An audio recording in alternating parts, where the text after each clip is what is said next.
कहानी का नाम है कंजूस सेठ। बहुत समय पहले की बात है।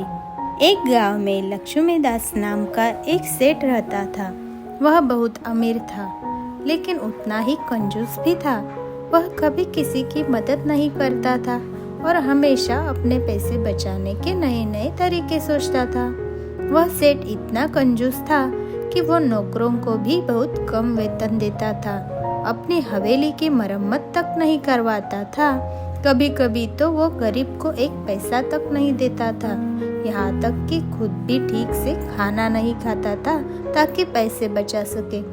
गांव के लोग उसकी कंजूसी देखकर कहते, इतना पैसा होते हुए भी सेठ जी कभी किसी की मदद नहीं करते। यह धन किस काम का। लेकिन सेठ को इन बातों से कोई फर्क नहीं पड़ता था।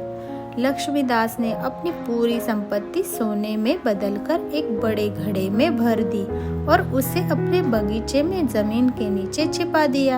हर रात जब सब सो जाते तो वह चुपके से जाकर उस जगह बैठता और अपने सोने के घड़े को देखकर बहुत खुश होता। गांव में एक चोर भी रहता था जिसे सेठ की कंजूसी के बारे में पता था। उसने सेठ की हरकतें देख ली और समझ गया कि वहाँ कुछ तो छिपा कर बैठा है।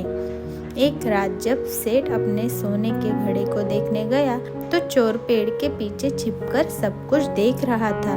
जैसे ही सेठ वहाँ से गया, चोर ने गड्ढा खोदकर सारा सोना निकाल लिया और भाग गया।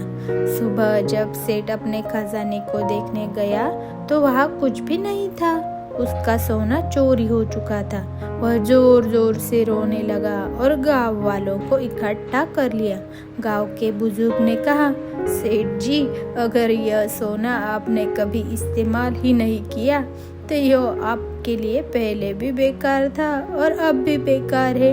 अगर इसे सही जगह खर्च करते तो यह आपके और दूसरों के काम आता।